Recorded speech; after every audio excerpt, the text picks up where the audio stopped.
Olá amigos, olá amigas, vamos mais uma aula de hoje e o tema de hoje é administração do tempo. É interessante como tem dias que parece que tem menos horas.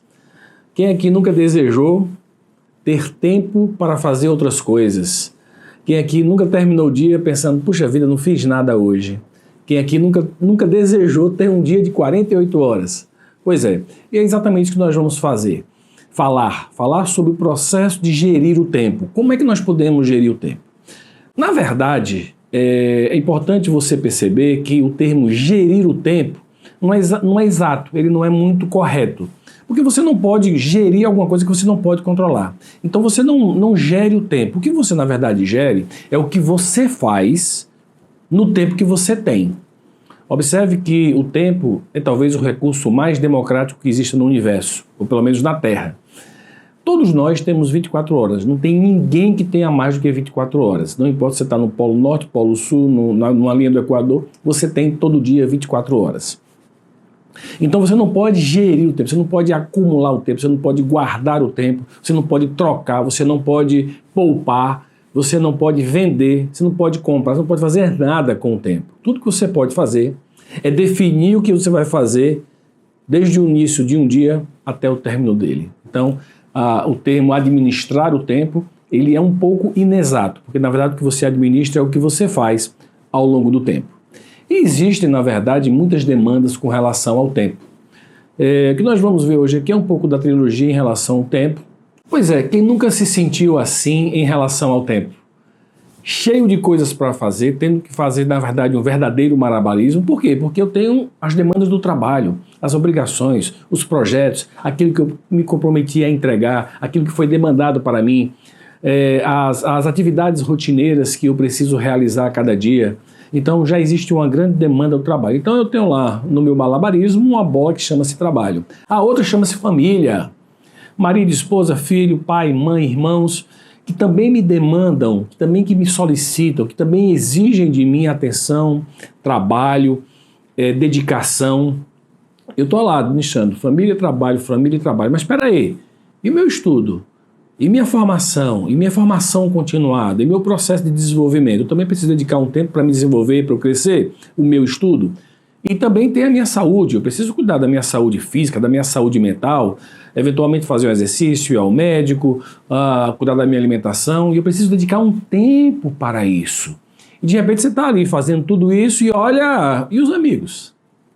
Os amigos que você não vê há tanto tempo, que de vez em quando chamam você para uma conversa, para um bate-papo, para uma confraternização, quando é possível, ou nem que seja uma confraternização virtual, mas demandam você também, exigem um pouco da gente a atenção, o carinho, a conversa, a ajuda, o auxílio, o consolo. Não bastasse isso, tem também você e eu.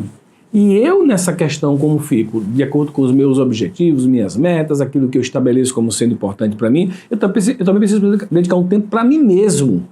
Além disso, tem aquilo que transcende a mim, né? Questão espiritual, a questão que vai além daquilo, do nosso dia a dia, da matéria, do trabalho, da família, das pessoas, mas que transcende, né? Que é a minha relação com o invisível, ou com aquilo que está acima do que é percebido pelos 5 sentidos. Além disso, também eu tenho que descansar, eu tenho que me divertir um pouco, tenho o meu lazer. Então veja que tem muitas demandas que a gente tem, e o que mais, né? E o que mais você tem como demanda? Não sei se vocês já observaram que a metáfora que eu estou fazendo com vocês em relação à administração do tempo é aquela metáfora do malabarista que está ali colocando as bolas, deixando as bolas no ar.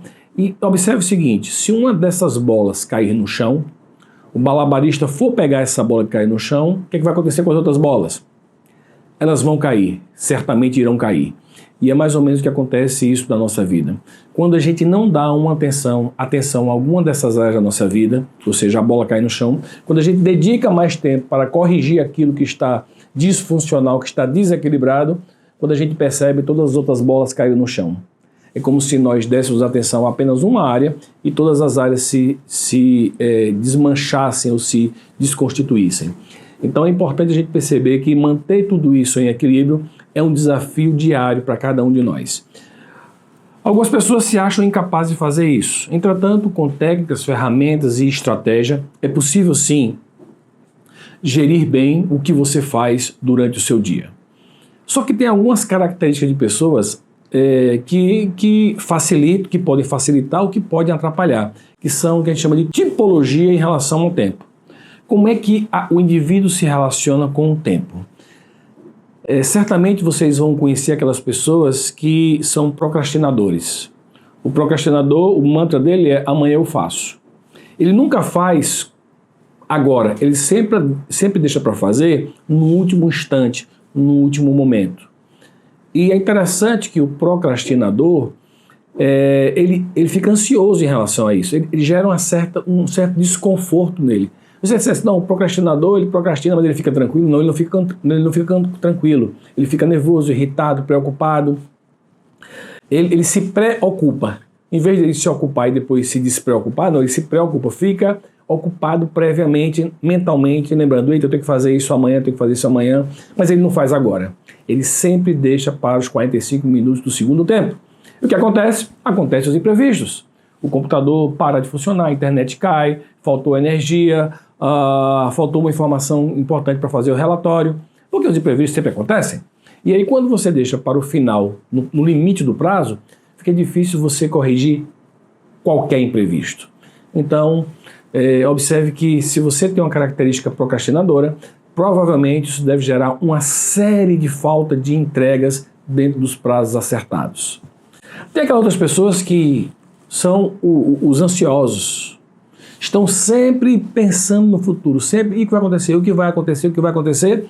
Gera uma tensão interna na pessoa tão grande que ela não consegue agir no agora. E quando age no agora, ela sempre fica insatisfeita com o que está fazendo. Ela vive no futuro, ela não vive no presente, ela vive no futuro. E o que vai acontecer, o que vai acontecer, o que vai acontecer, e não consegue ser produtivo, ser produtiva no momento presente. Tem também aqueles que são saudosistas, vivem no passado, né? O mantra deles é, bom mesmo era na época que, né? Passou do meu tempo, já estou muito velho para isso, isso é para a nova geração. Então são pessoas que vivem no passado, como se eles já não existissem mais, como se eles não tivessem mais obrigação de gerar resultado, de gerar trabalho, de gerar um conteúdo para as pessoas. Então os saudosistas, ele não vive no presente, não vive no futuro, vive no passado. Enquanto o ansioso vive no futuro, o saudosista vive no passado, se recordando como era bom na época que, bom mesmo na época que não tinha computadores, bom mesmo na época que a gente sentava na praça, que a gente sentava todo mundo aqui junto e resolvia as coisas, bom mesmo era, ou seja, ele não consegue perceber que o momento passado gera aprendizado, gera conhecimento, mas não gera nenhuma ação no presente. Eu preciso usar o passado como referência e não como um modelo a ser seguido, porque aquilo que passou não volta mais. E eu preciso, na verdade, tomar decisões hoje, fazer as coisas acontecerem hoje. O passado serve de aprendizado, serve de educação, de formação, mas não posso agir no passado. Tem aquelas pessoas que são dispersivas. O dispersivo, ele começa uma coisa, não termina outra, o telefone toca, ele perde o foco, alguém chega, ele para de estar fazendo. Então aquela pessoa que não consegue manter o foco numa coisa. Aquela pessoa que tem 20 abas abertas no computador e não termina nada durante o dia. Já tu deve conhecer pessoas que começam a abrir as abas do computador, abre uma aba, abre outra aba, começa a resolver uma coisa, chega outra, no final do dia o cara não fez nada. Fecha as 20 abas sem concluir nenhum processo, nenhum projeto, nenhuma atividade específica. Abre muitas questões, mas não fecha todas. Por outro lado, tem aquele que é o contrário, que é o extremamente concentrado, que só consegue fazer uma coisa por vez.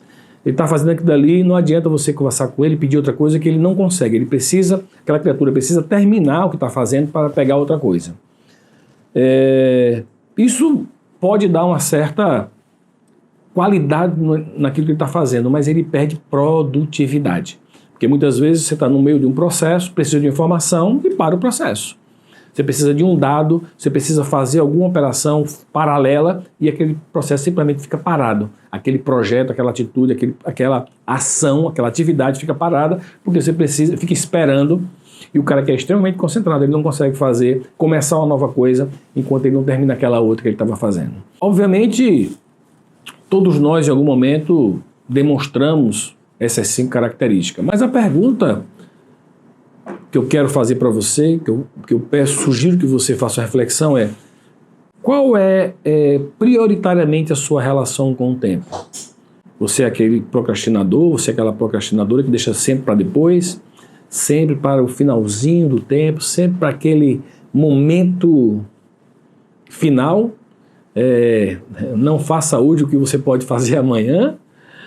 Ou você é aquela pessoa que é ansiosa, sempre preocupada com o que vai acontecer, e eu tenho que entregar isso amanhã, depois da manhã tem isso, depois da manhã tem aquilo, ou seja, é tão ansioso que não consegue realizar o trabalho no presente. Ou você é aquela pessoa saudosista, que acha que bom mesmo era no tempo que... e vive se referindo ao passado como se o passado fosse o melhor momento. E porque a gente tem visto, o melhor momento nunca é o passado, nunca é o futuro, o melhor momento sempre é o agora, porque é o único momento sobre o qual você tem gestão, sobre o qual você pode escolher, sobre o qual você pode decidir o que fazer. Será que você é dispersivo, aquela pessoa que abre vários projetos, várias ideias e não conclui nenhum ou conclui muito poucos? Ou você é aquela pessoa extremamente concentrada que só faz uma coisa por vez e a produtividade é bem baixinha? Faz até bem feito às vezes, tá? Mas só produz uma coisa por vez. E aí a produtividade é muito, muito, muito baixa. Pense um pouco sobre isso, porque daqui para frente o que nós vamos conversar é como lidar melhor, como aproveitar melhor o nosso tempo. Falar um pouquinho sobre produtividade, reatividade e resultados. Existem pessoas que enxergam o mundo de uma forma na qual ele simplesmente não pode fazer nada. O mundo é assim, as pessoas são assim, eu sou assim porque eu nasci de uma família assim, minha avó era assim, minha mãe era assim, eu sou assim, meu avô era assim, meu pai é assim, eu sou assim, inclusive meu irmão também é parecido comigo, né? E tem pessoas que enxergam a vida percebendo que eu sim tenho algumas características, mas eu faço as minhas escolhas, eu sempre sou livre para escolher, fazer as minhas escolhas. Então tem pessoas que têm um locus de controle interno, no qual ele se percebe senhor de si mesmo, ele percebe que tem questões estruturais, de família, da sociedade, questões biológicas, de herança biológica que ele traz no corpo dele, de ensinamentos que ele recebeu, de educação que ele teve, mas ele percebe que tudo isso interfere na vida dele, mas o que realmente define quem a pessoa são as escolhas que ele faz diante de tudo que ele tem, diante de tudo que ele recebeu da vida. E ele se empodera no processo de condução das suas escolhas. Por outro lado, tem a pessoa de locus de controle externo, que ela se acha vítima do mundo, né? Então, o responsável sempre são outros. Os responsáveis pelos fracassos, pelos sucessos, por tudo, são os outros. Então ele acha que a culpa dele ser assim não é dele, é a educação que ele teve, foram as oportunidades que ele teve ao longo da vida, foi a família, a herança hereditária, né, genética, a sociedade, o sistema, o modelo, e ele está simplesmente fazendo aquilo que dando continuidade a uma saga, né, como se fosse vítima da sociedade. Então, a pessoa que tem os locus de controle externo, ele diz que os êxitos e os fracassos da vida dele dependem de fatores externos, da sorte ou até mesmo do destino, né? São pessoas que muitas vezes culpam a Deus, culpa o chefe, culpa os chefes, culpa os colegas, culpa a sociedade, culpa os governos, culpa os pais, culpa os irmãos, culpa o marido, culpa a esposa, culpa os filhos, culpa até Deus.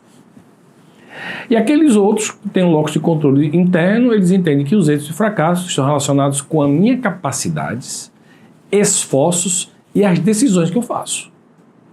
O que o mundo me entrega, eu não posso fazer nada com aquilo que não posso mudar aquilo que o mundo me entrega. mas eu posso sempre escolher a forma que eu vou reagir àquilo que o mundo me entrega. Então, são pessoas que têm locus de controle interno.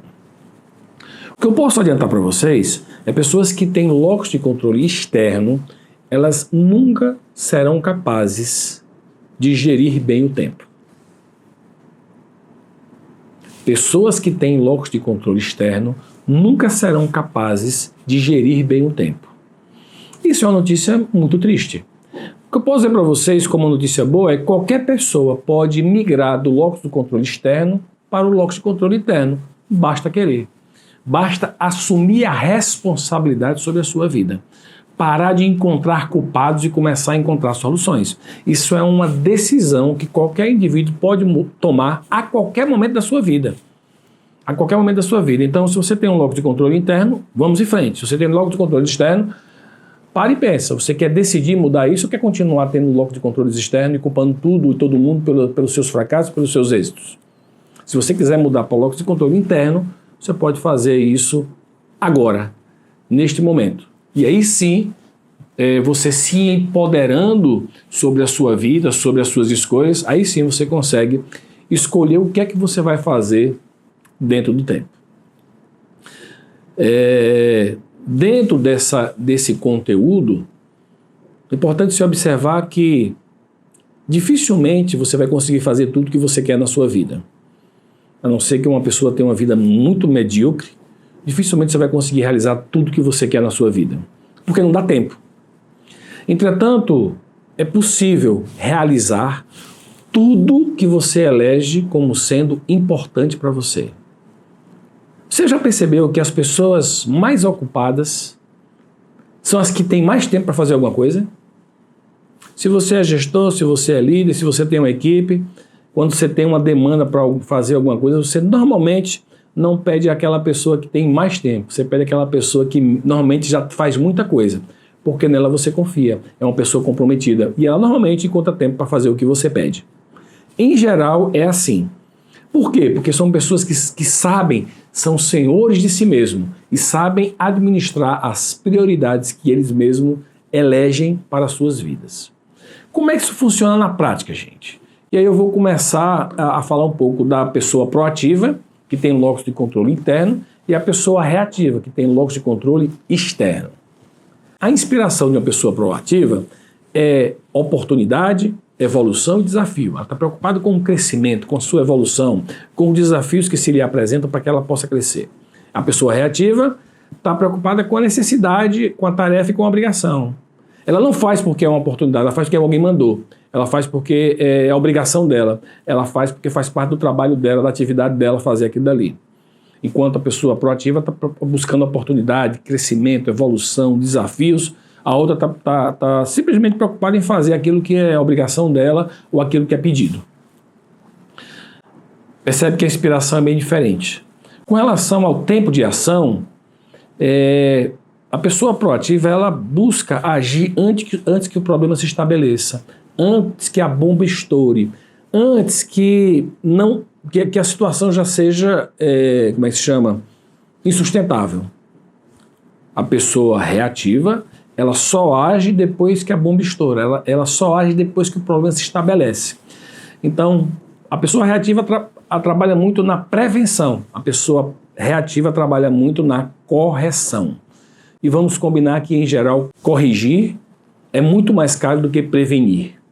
Muito mais caro, muito mais doloroso, normalmente envolve mais tempo e esforço corrigir do que prevenir. Com relação ao foco, o proativo ele está muito na previsão, enquanto o reativo está muito no conserto, em ajeitar as coisas. O objetivo do proativo é quebrar paradigmas, antever oportunidades, encontrar novas soluções que nunca foram pensadas antes. E o reativo é seguir as regras, atender aquilo que foi demandado, as necessidades que foram colocadas, que foram postas. Um está mais preocupado com a rotina, o outro está mais preocupado com a estratégia, com o caminho, com os objetivos a serem alcançados. Com relação à orientação, o proativo é orientado para mudanças. Ele sabe que se continuar fazendo a mesma coisa, vai ter o mesmo resultado. Então, se ele quer melhorar o resultado, se ele quer melhorar o desempenho, ele tem que fazer algumas mudanças, algumas incrementais, de melhorias incrementais, e algumas radicais, de mudança realmente um pouco mais de outro nível de categoria. E o reativo está muito mais preocupado em se adaptar às mudanças que alguém fez. Provavelmente quem fez foi o proativo. E aí o reativo está muito mais ali para se adaptar às mudanças que os outros propuseram, que os outros fizeram. Percebam que existe uma diferença, né? Se eu sou uma pessoa proativa, eu tenho um locus de controle interno. Se eu sou uma pessoa reativa, eu tenho um locus de controle externo. Vivo em função dos outros e não em função daquilo que eu estabeleci como sendo importante para mim. A linguagem, como é que ela se estabelece? A linguagem reativa é que não há nada que eu possa fazer. Adoro essa frase. Não há nada que eu possa fazer. Se não há nada que você possa fazer, meu amigo, o que você está fazendo nesse mundo? A linguagem proativa é: vamos procurar alternativas. Se existe um problema, tem solução. Talvez a gente não saiba ainda qual é a solução, vamos encontrar. A pessoa reativa sou a si mesmo e pronto, sou a si mesmo e não tenho mais o que eu posso fazer, já sou velho para isso. E a linguagem proativa eu posso tomar outra atitude, eu posso mudar quando eu quiser e quantas vezes eu quiser ao longo da minha existência. Pelo fato de eu conhecer alguma coisa hoje, não quer dizer que esse conhecimento que eu tenho não pode se modificar. E à medida que o meu conhecimento vai se modificando, eu vou mudando. Então, uma pessoa que é reativa, ela desiste de crescer. Ela desiste, na verdade, de viver, né? Porque é uma vida voltada para a rotina, para simplesmente o dia a dia. A linguagem reativa fala que o outro me deixa louco. Fulano me deixa louco, meu chefe me deixa doido, o cliente me deixa doido, o cidadão me deixa doido, minha equipe me deixa doido, meu chefe me deixa... Todo mundo deixa doido, né? E a linguagem proativa eu posso controlar meus sentimentos e as relações que eu tenho com as pessoas. O controle é meu. O outro age do jeito que ele quiser. Como eu me relaciono com ele, com ela, é um desafio meu. Sou eu que tenho esse controle. Na pessoa reativa, acredita que ninguém vai aceitar as suas ideias, os projetos, não tem como provar, não tem como mostrar, não tem como influenciar os outros. A linguagem proativa peraí, gente, o que é que eu preciso fazer para influenciar, para convencer o outro? Então, veja o empoderamento de uma pessoa proativa, o quanto ela é proativa. E aí, quando ela consegue ser proativa, ela consegue gerir melhor o tempo. A linguagem reativa eu tenho que fazer isso. A proativa preciso achar a reação apropriada. Eu faço o que eu quiser. Eu não preciso fazer nada na vida. Tudo que eu faço é uma escolha. O que me acontece eu não tenho como escolher, mas o que eu faço com aquilo que me acontece é uma escolha minha. Linguagem reativa eu não posso, eu não tenho tempo, eu não consigo. E a linguagem proativa eu escolho, eu determino, eu faço aquilo que eu escolhi como sendo prioritário. O reativo fala eu preciso, o proativo fala eu prefiro. Eu prefiro isso ou aquilo. Eu quero seguir esse caminho ou aquele outro. E finalmente, a linguagem reativa, se eu pudesse, se eu pudesse. E o proativo, eu vou encontrar o caminho para fazer. Então vocês percebam que existe, dentro da linguagem do proativo e do reativo, uma diferença fundamental, não é? E mais uma vez, estamos falando do locus do controle externo ou locus de controle interno. Pensa um pouco sobre isso. O seu locus de controle é mais interno? É o seu empoderamento? Ou o seu locus de controle é externo? A vitimização, achando que tudo depende basicamente da vida e dos outros. Pensa nisso, porque o próximo tema que nós vamos tratar é exatamente os desperdiçadores de tempo. O que é que a gente faz tanto que a gente desperdiça tanto tempo? E aí é importante nós percebermos que, de uma forma ou de outra, esses desperdiçadores de tempo fazem parte da nossa rotina. O grande problema não é eventualmente eles acontecerem, o grande problema é a frequência com que eles acontecem. Então vamos lá, alguns principais desperdiçadores de tempo. Primeiro, interrupções. Então tem estruturas dentro da organização que permitem interrupções infinitas. Obviamente que se você trabalha com o público, você não pode não ter interrupções, mas se você não trabalha diretamente com o público, verifique o que é que você pode fazer para melhorar a quantidade de interrupções que você tem ao longo do seu trabalho. Tem pessoas, por exemplo, que não precisam estar o tempo todo vendo o seu celular, mas elas não conseguem resistir ao celular. Qualquer coisa que chegue, qualquer mensagem que chegue, ela quer ver, ela já quer responder, ela já quer interagir, né, confundindo às vezes, misturando pessoal com profissional, familiar. Então, verifica a quantidade de interrupções que você tem que não são provocadas pela estrutura de trabalho, pela estrutura profissional, que não seja o atendimento ao cliente, que não seja o atendimento ao cidadão, que não seja alguma demanda específica de alguma pessoa dentro do teu departamento. E se tem dentro da tua área, do teu setor, algumas pessoas que interrompem muito, cria algumas regras, combina com as pessoas como pode ser esse processo, marca momentos, né? Eu já sugeri a algumas empresas o momento de pequenas reuniões. Então, todo dia, às 10 horas da manhã, um setor lá de uma empresa que tinha muita coisa para conversar, ele passava até as 10 horas da manhã todo mundo trabalhando, e de 10 a 10 eles faziam uma pequena reunião para ajustar ali as informações. Continuava, e à tarde uma coisa, fazia uma reuniãozinha de 15 minutos no meio para poder ajustar as informações. Para não ficar o tempo todo perguntando isso, e vai acumulando aquilo dali, a pessoa não consegue se concentrar no que está fazendo. Então, excesso de interrupções. Segundo, desorganização pessoal. A desorganização pessoal você enxerga de várias formas, quer seja através de uma mesa, mais ou menos organizada, pode ser numa pasta, se a pessoa trabalha, ou mesmo no computador, no celular. Então você precisa ter as informações estruturadas para quando você for acessar as informações, você ter essas informações de fácil acesso. Quando você tem uma estrutura desorganizada, você demora muito mais para encontrar as coisas, para estabelecer a ordem das prioridades. Você demora muito mais para resolver as questões. Por quê? Porque você vai procurar.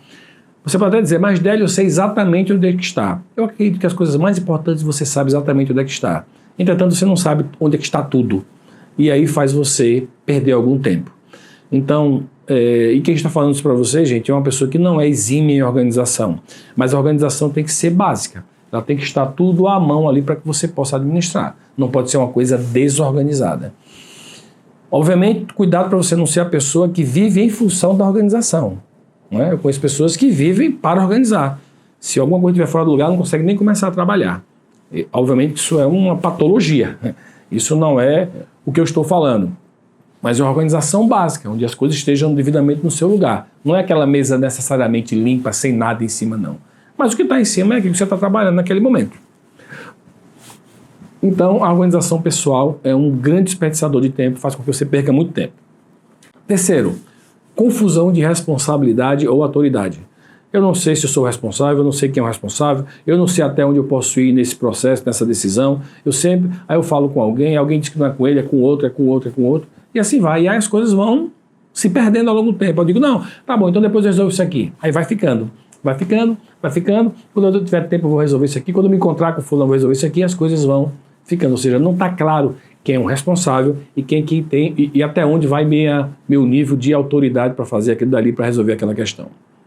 Quarto, falta de objetivos. Eu não sei exatamente quais são os objetivos do meu trabalho, daquela atividade, daquela função, e aí eu fico ali cheio de coisa para fazer, eu não sei o que é prioritário, eu não tenho um planejamento, eu não tenho um plano de ação, eu não tenho uma relação, eu só tenho a relação do que eu tenho para fazer, mas não tenho a prioridade, eu não sei como essas ações estão linkadas com os objetivos do meu setor, da minha área, da minha secretaria, da minha função, e aí eu termino desperdiçando tempo, fazendo coisas que nem sempre são prioritárias. Quinto, centralização. Tentar fazer tudo sozinho. Não, deixa que eu faço para você fazer, faça vários anos. Se eu for ensinar para alguém, vou demorar muito para o cara fazer, puxa vida. Pessoas que centralizam muito, elas terminam, em primeiro lugar, sobrecarregadas. Segundo, não preparam outras pessoas, não desenvolvem outras pessoas e terminam tendo que fazer coisas, inclusive coisas muito básicas, porque ela acha que ensinar os outros é perder tempo. Não tenha dúvida que você ensinar alguma coisa para alguém, no primeiro momento você vai gastar um pouco mais de tempo. Mas depois que a pessoa aprende, no médio prazo, você já está ganhando, porque a pessoa já sabe fazer aquilo dali. Então, pensa nisso. Atividades que são rotineiras, se você pode ensinar alguém para fazer, ensina, porque você não precisa ficar centralizando tudo. Antigamente existiam pessoas que acreditavam que centralizar informações era poder. Lamentavelmente não é mais, porque as informações não estão mais com as pessoas, as informações estão nos computadores. Então centralizar a informação não é mais poder. Poder é a capacidade que eu tenho de liderar, isso é poder, de influenciar os outros, de mostrar aos outros o caminho. Então se você quiser realmente ter poder, treine pessoas, desenvolva pessoas, e aí você vai ver que a sua gestão do tempo vai se multiplicar por vários índices. Sexto, mudança o tempo todo de prioridade. Para tudo, faz isso aqui que é urgente. Daqui a pouco, para tudo, agora faz isso aqui que é urgente. Ou seja, o tempo todo está mudando quais são as prioridades. As prioridades não têm uma sequência lógica, não se permite concluir a prioridade. O tempo todo é prioridade em cima de prioridade. E eu não quero dizer que isso não possa acontecer. Isso acontece até com certa frequência. O que não pode é viver todo dia, a rotina ser essa. O tempo todo, você começa um projeto, começa um trabalho, para tudo, faz isso agora. Você nem terminou isso, para tudo, agora faz isso, que agora isso é prioridade. Então, cuidado no estabelecimento de prioridades. Sabe que toda mudança de prioridade gera demora, desperdício de tempo. Sétimo, informações incompletas ou atrasadas. Você vai começar um trabalho e você não tem as informações não estão disponíveis, as informações não são completas, aí você começa o trabalho, porque não tem informação. Então, prepara antes, verifica antes, se planeja melhor. Quais são as informações que você precisa para fazer aquele trabalho? Precisa de alguém que dê alguma opinião, precisa de alguém de alguma autorização? Conversa antes, para que quando você for fazer aquela atividade, você possa concluí-la num tempo razoável e não extrapolar, não desperdiçar o seu tempo. Oitavo, procrastinação, adiamento, deixa para depois. E aí eu vou ali desperdiçando o tempo. Muitas vezes, quando eu procrastino, eu não faço nada produtivo nesse momento. Simplesmente vou perdendo meu tempo. Falta de disciplina. Começo, paro. Não tenho uma rotina, não tenho um processo bem definido, não sigo o processo, não sigo a rotina, não tenho disciplina. E isso gera, toda vez que eu vou começar um negócio, gera um momento de desperdiçador de tempo, até eu engatar a segunda marcha, às vezes demora muito. Então a falta de disciplina é também um grande desperdiçador de tempo. E finalmente, reuniões improdutivas. Reuniões de 3, 4 horas, 20 pessoas na sala, só 2 falam. Ou seja, reuniões nas quais a produtividade dos presentes é deste tamanho. Recentemente eu participei de uma reunião e depois de não sei quantos anos, com certeza mais de 10 anos, eu cochilei na reunião do meu cliente. E aí quando eu cochilei, eu pedi licença e disse, olha, vamos alinhar aqui as questões. Quem estava conduzindo a reunião não era eu, era um fornecedor, não era nem meu cliente, era um fornecedor do meu cliente, e eu pedi licença e disse, olha, vamos objetivar aqui, porque depois de 40 minutos de reunião, não se chegou ao ponto principal. E eu tive que intervir, porque quando eu cochilei, eu percebi que realmente a reunião estava completamente fora do foco. Então, as reuniões precisam ser produtivas, precisam ser conclusivas. Como é que você pode saber, como é que uma pessoa pode saber se lida bem com o tempo? E aí nós vamos falar agora sobre a matriz do tempo. A matriz do tempo, ela relaciona aquilo que é urgente com aquilo que é importante. Então verifica bem o seguinte, muitas pessoas confundem urgência e importância. Muitas vezes atribuem o mesmo conceito a urgente e importante. Na verdade, urgência é uma coisa, importância é outra. Urgência é alguma coisa que tem um prazo curto para resolver, que tem um prazo curto para definir. É agora, é hoje, é essa semana. Então, urgente é aquilo que urge, que o prazo é curto. E importante é uma coisa que impacta diretamente o meu resultado, impacta a minha vida. Então, uma coisa importante, ela não necessariamente é urgente. E uma coisa urgente não necessariamente é importante. Percebe? Então, às vezes as pessoas confundem, dizem que isso aqui é urgente, mas espera, mas é importante? Então, eu preciso atribuir valor às coisas urgentes para saber estabelecer o nível de prioridade. Se eu acho que tudo que é urgente é importante, eu não consigo estabelecer prioridade e termino desperdiçando o meu tempo. Então veja só, eu tenho urgente e importante, mas eu tenho também importante, mas que não é urgente. E o pior, eu tenho aquilo que é urgente, mas não é importante, e eu tenho também aquilo que não é urgente e não é importante. Olha que coisa interessante. Então eu tenho aqui quatro quadrantes para a gente poder trabalhar um pouco. Primeiro quadrante, é urgente e é importante, ou seja, o prazo é curto e se eu não resolver, vai impactar meu resultado, vai impactar meu desempenho. Então isso aqui é uma crise, isso é uma coisa que você precisa agir imediatamente. Por outro lado, tem coisas que são importantes, mas não são urgentes. É aquilo que é programação, é treinamento, é estudo, é planejamento, é importante, mas necessariamente não é urgente. O que não é importante e não é urgente, fardo de decepção, é carregar pedra, é fazer coisas que não dão, que são urgentes, mas que não dão resultados, não impactam no resultado, no seu resultado, no seu desempenho, naquilo que você tem que entregar. E finalmente, não é importante e não é urgente, é desperdício e excesso. E a pergunta principal é, como é que eu devo agir, como é que eu devo me comportar diante de cada tema desse, de cada quadrante desse. Se você está com uma questão urgente e importante, você precisa gerenciar, você precisa resolver, você precisa buscar soluções, porque se você não resolver, vai se vencer o prazo e vai impactar no seu negócio. Uma coisa urgente e importante pode também não ser uma crise, pode ser uma oportunidade. Então você precisa aproveitar essa oportunidade, porque se você perder essa oportunidade, já passou o prazo.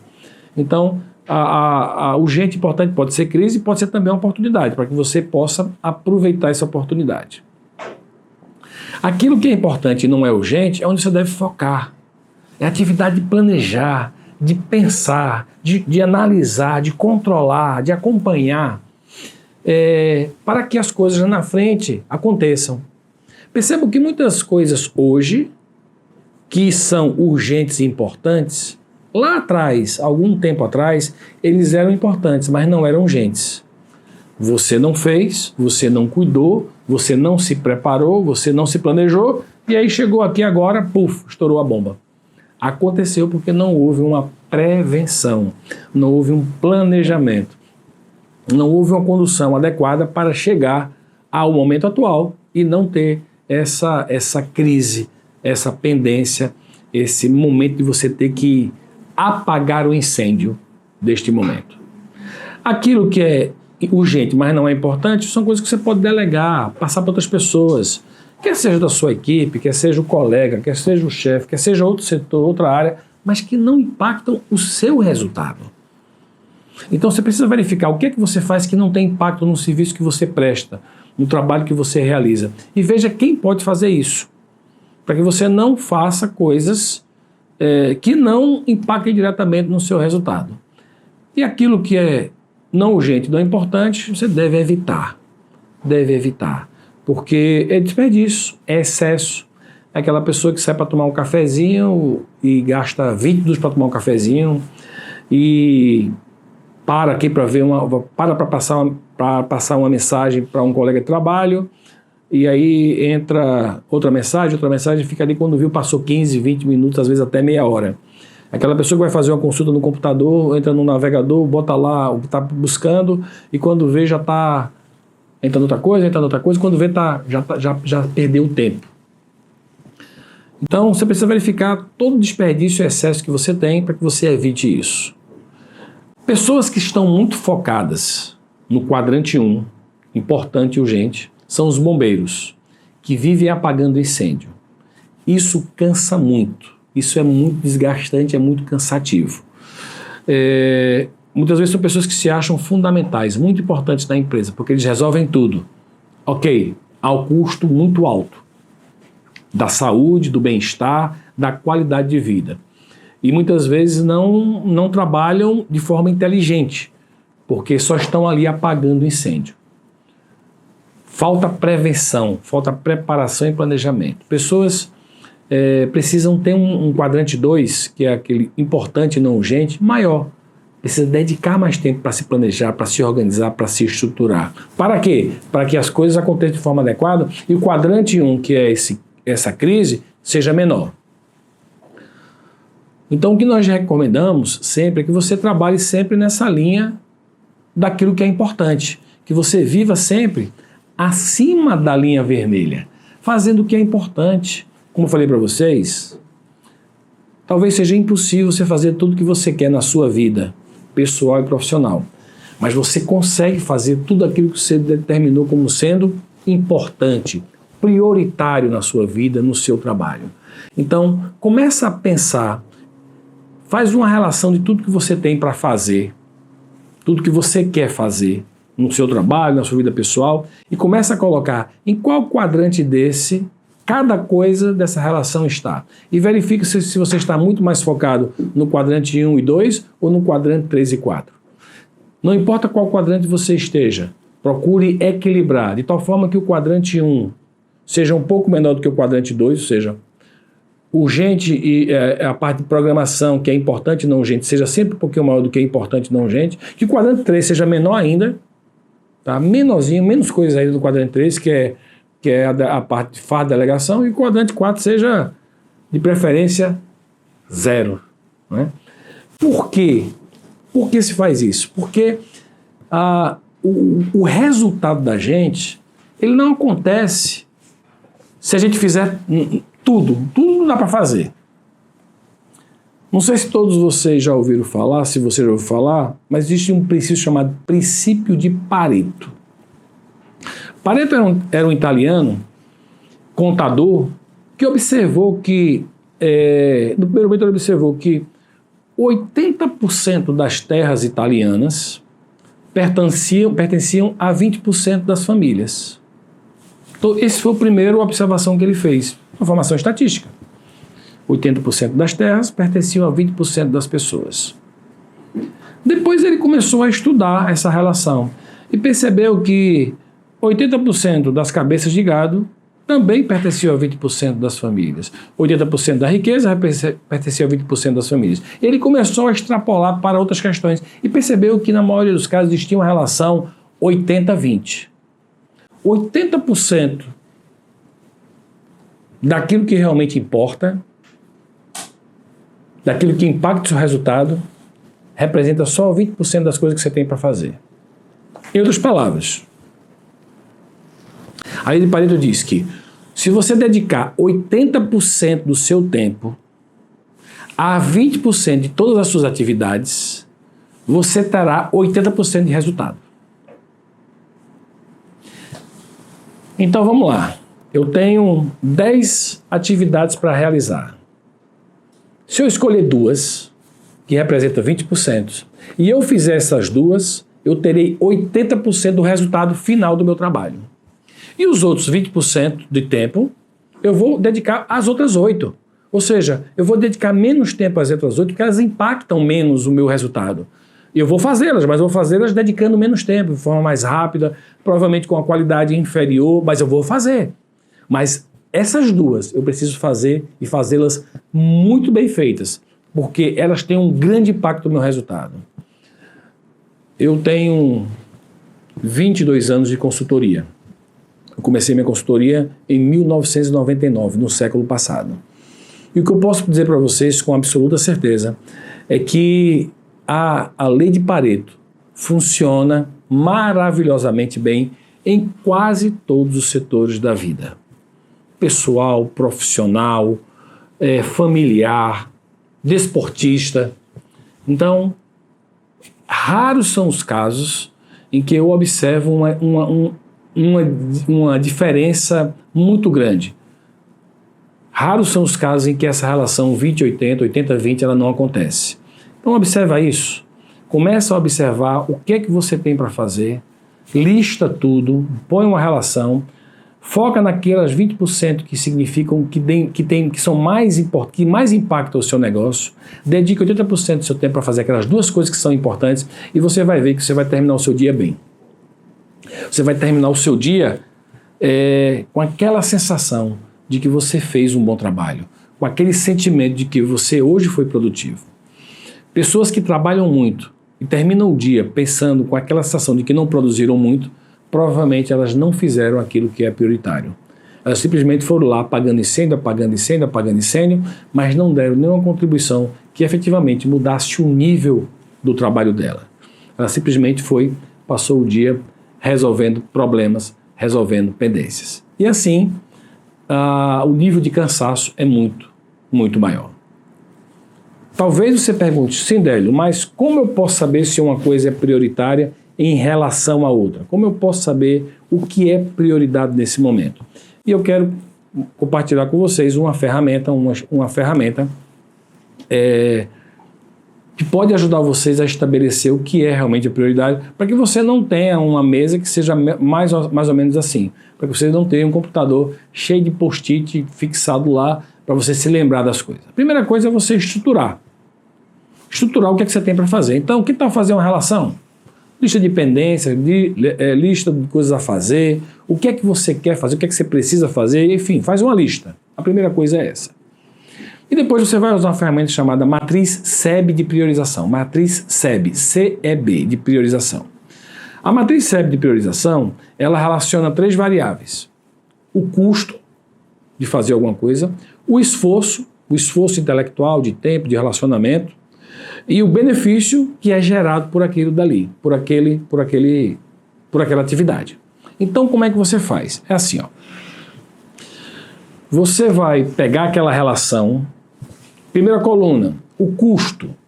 O custo é muito alto, é muito baixo, médio, alto ou muito alto.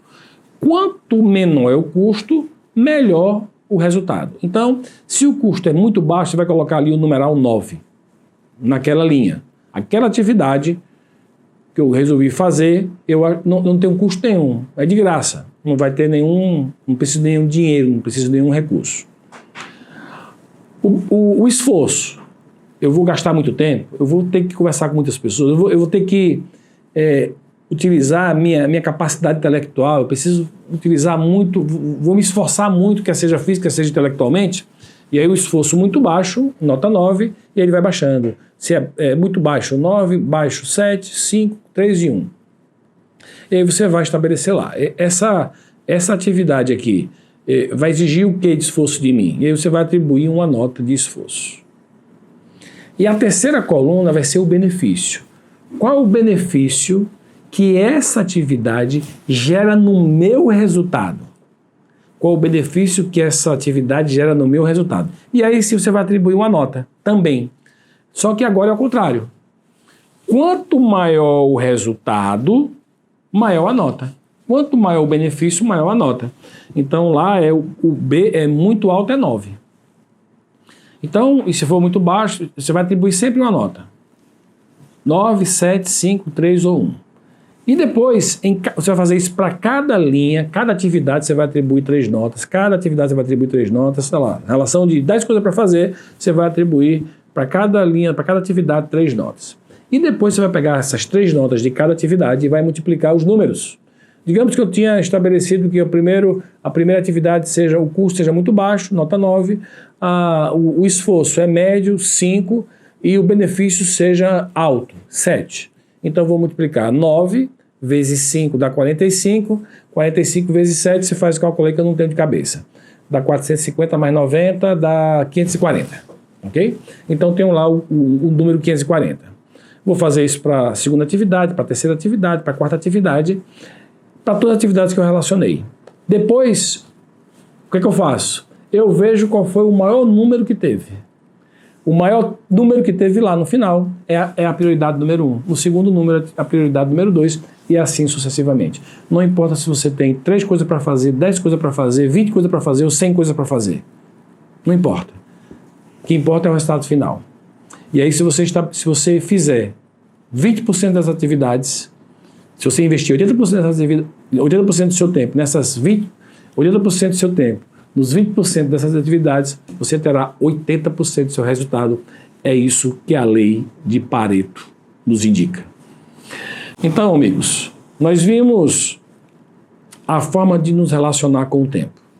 Nós vimos que existem desperdiçadores que tiram o foco da gente do tempo. Falamos sobre a matriz do tempo, como devemos gerir nosso tempo, distribuir nosso tempo. E, finalmente, vimos como estabelecer prioridades para o nosso trabalho. Eu espero que nessa aula de hoje você tenha percebido que é possível aumentar sua produtividade, gerindo melhor aquilo que você faz no tempo que você tem. Lembre-se que tempo é o recurso mais democrático que tem. Não existe ninguém que tenha mais ou menos do que 24 horas todos os dias. O que importa não é o tempo que você tem, o que realmente importa é o que você faz durante o tempo que você tem. Um grande abraço e até a próxima.